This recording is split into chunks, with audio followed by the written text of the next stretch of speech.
This is NDTV, and you're watching NDTV 24/7.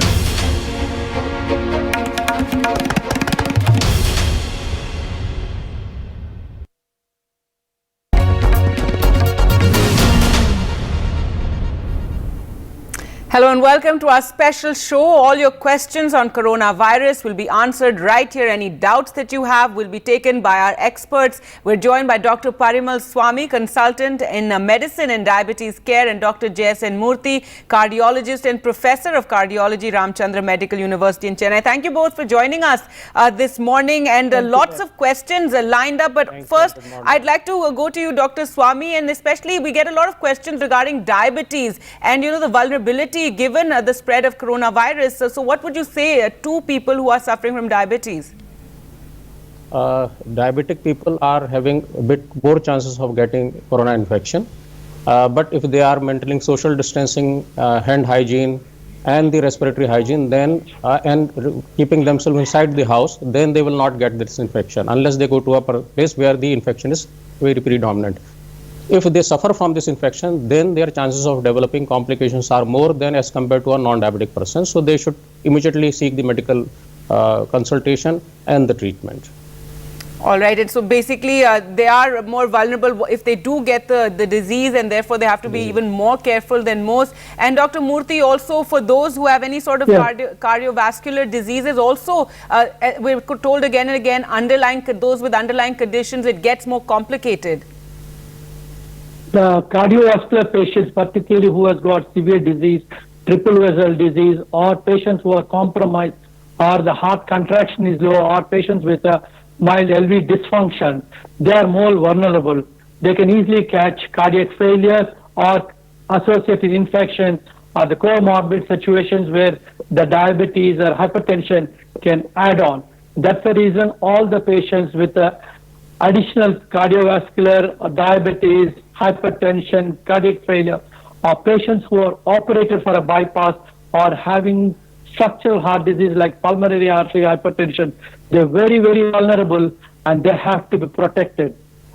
All right, doctors, also, you know, there's been talk of this hydroxychloroquine since yesterday. You know, President Donald Trump has been talking about it. It is being used in some places as well, and there have been some studies. ICMR has also recommended for those in the front line in the fight against coronavirus. However, in the country, you know, you're hearing that it's been sold in pharmacies. It's been sold out in pharmacies, which means people are also reacting to this news coming in, and it's something that is one has to be very careful and not just take it without consulting a doctor, especially if you have these underlying conditions like heart disease, isn't it, Dr. Murthy?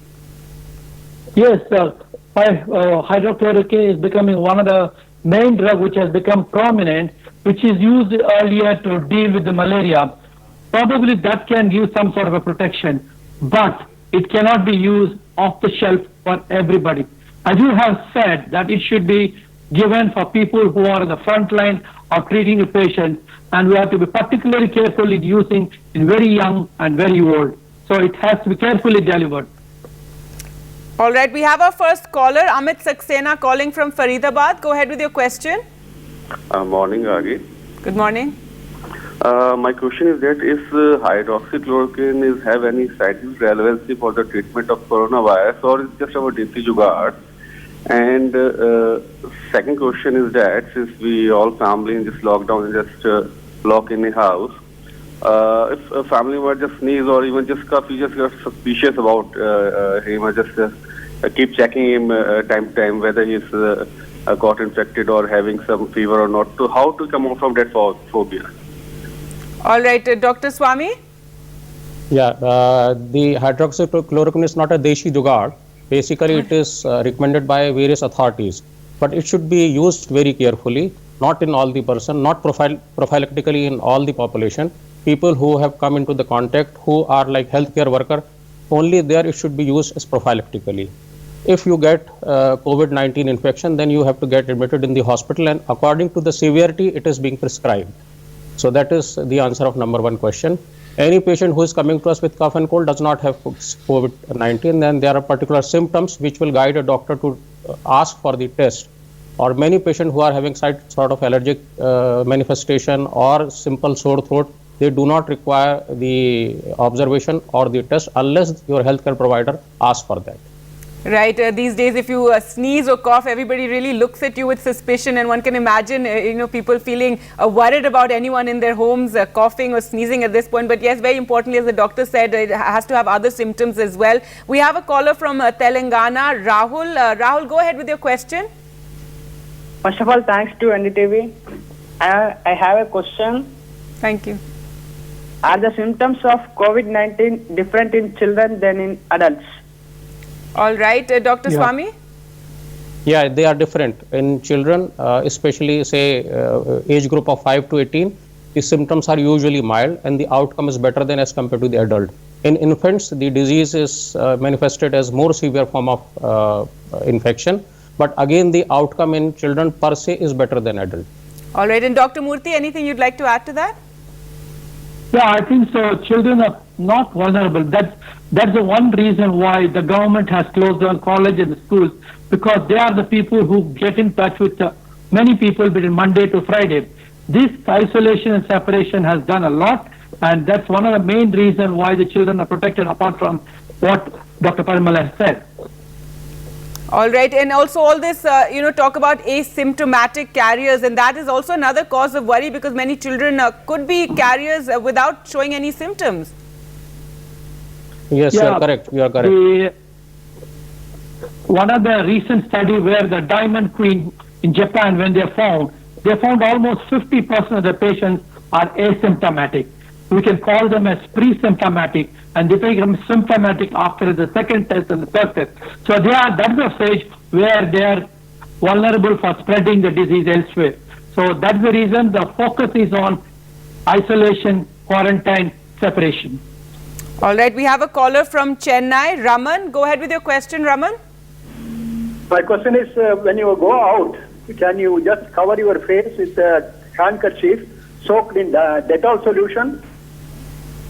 All right, so lots of questions about, covering of faces. And in fact, doctors, it's changed since the start, because earlier we used to talk about how general public doesn't need to cover their face, only those who are infected. But now, even in the US, even in India, we're being told everyone should just cover their face, given the asymptomatic.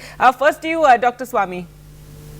Yeah, the philosophy is that my mask will protect you and your mask will protect me. All right, so a person who is infected will not shed the droplet. Or the amount of droplet shed by him would be very, very less. Second thing, that the mask will sort of prevent the entry of the droplet from a person who is already infected. So wearing a mask, and again, if you are wearing a cloth mask, then it should be every day it should be washed with soap and water and sort of dried up in sunlight. All right. Keep a set of 3 or 4 masks with you, and every day wash it down and then wear a new mask. So that way you can be sort of protected from the droplet infection. But if you are going to a healthcare facility, then you need the masks which are more effective in preventing the spread of infection, not only the cloth mask. Right, and Dr. Murthy, to soak your mask in Dettol, I guess it would get difficult for the person to breathe also if you're going around with a mask like that. You cannot, I think, as Dr. Parimal was telling, that just wash it well, dry it, and use it on the streets. And when you go to hospitals and all, you can be more protective when you go to the ER and segregate and evaluate you. All right, we have a caller from Rivari Happy. Go ahead with your question. Yeah, so Portugal, according to recently an observation, some scientists say that Portugal is experiencing very less cases compared to Spain because Portugal has BCG vaccination. So is there any correlation between BCG vaccination and corona spread? And second part of my question is, what is the R0 number for corona in India and in USA? All right, BCG vaccination, that's a very relevant question, and a lot of people have a lot of queries over that. Yes, Dr. Murthy? Yeah, the BCG vaccine seems to be giving little more protection, particularly it is seen from Asia, India, and the African countries. I think that has given more protection than what we are seeing elsewhere. Probably that's the reason why we are still showing lesser number compared to the rest of the world, like Europe or the United States of America. All right, and the BCG is actually a vaccination for tuberculosis, and it's something because in our countries we have it that many of us are vaccinated, get this BCG vaccination. Yes, from 1969, BCG vaccine is a part of the national program.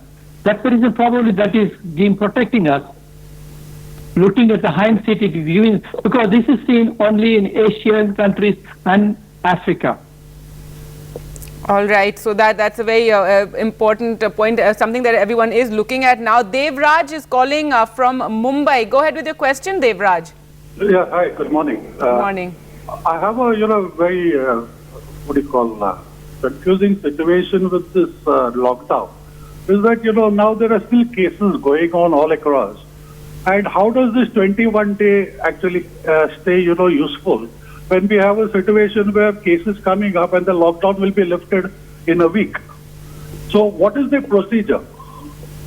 All right, we're still waiting to hear from the government what exactly will happen, on the 15th and what sort of staggered lifting of the lockdown perhaps that we'll see. So, the doctors also probably waiting to hear about that. But yes, Dr. Swami, what do you feel on this issue and, this 21-day lockdown and new cases are emerging?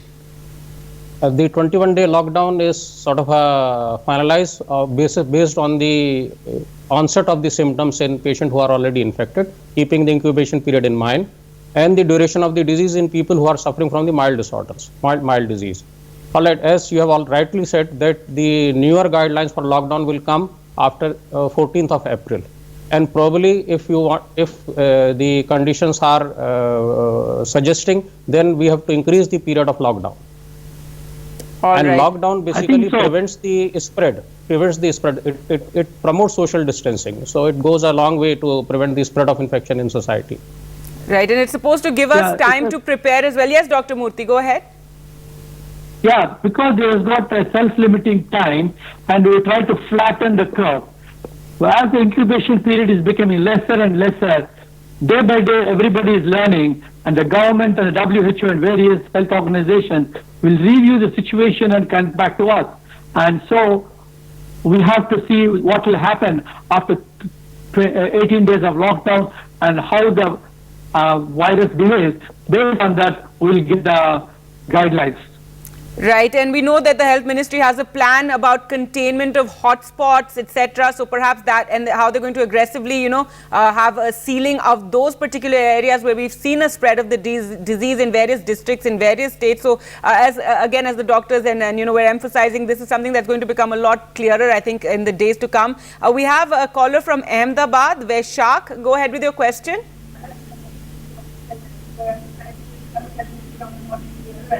So basically, if a person is having mild symptoms like a throat pain or cough since last 14 to 15 days, just throat pain and cough, is it necessary for him or her to go to the doctor and check? All right, Dr. Swami? Yeah, but he should seek the medical opinion. But as you have said that the duration of the illness is more than, say, 2 weeks. So usually by that time, a person who is having COVID-19 infection would manifest with progression of the symptoms. But it might be a simple sore throat, but because of the persistence of the symptoms, he should seek medical opinion, and then a course of antibiotic probably would cure that person. All right. Venkat Raman calling from Bengaluru. Go ahead. Good morning, Gargi, and good morning, Dr. Murthy and Dr. Swami. I was a medical transcriptionist. My just small question is, there are two machines called CPAP and BiPAP. Can they be modified as a ventilator, since we have an acute shortage of ventilators? Can they be used for treatment of, this COVID-19 patients? What machines? The CPAP and BiPAP. CPAP and BiPAP. Yeah.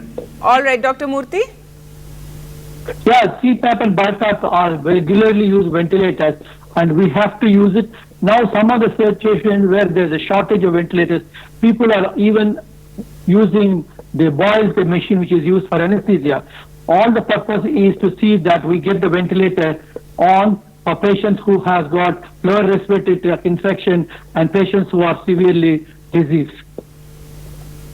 All right, we have a caller. I would like to, Yes, go ahead. like to add to this more. Like CPAP and BiPAP can be used as a first aid measure, but the recommendation is that these are called the non-invasive ventilation, and they can produce aerosols from an infected patient. So it is better to isolate that patient, and it should be used as a just stopgap measure, a first aid measure. All right. All right. The people who are having severe symptoms would require a very high class ventilator to take it out of them from that critical period of illness. All right, and clearly a lot of thought being given to the fact that we'll need more ventilators and more medical equipment. We have Suresh calling from Delhi. Go ahead with your question, Suresh. Yeah, very good morning to all of you. Morning. What I wanted to know is, I am suffering from Behçet syndrome. I am taking immunosuppressants. I just wanted to know, I'm taking an Intercept injection once in a fortnight. Do I need to reduce, because I am told that those who are on immunosuppressants need to be careful. Please advise. Right, Dr. Swami? You need to contact your rheumatologist for that. All right. And first of all, like, you have to keep all those 4 things: social distancing, hand hygiene, respiratory hygiene, and not touching your face, eyes and nose.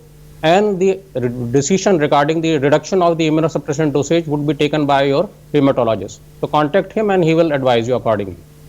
All right, yes, very important to go with, the doctor who has been treating you regarding, such an important issue. Well, it will time for us to slip into a short break. We'll return, and do keep those questions coming in. The doctors will answer all of them. Time for a break. We'll be back. Thank you.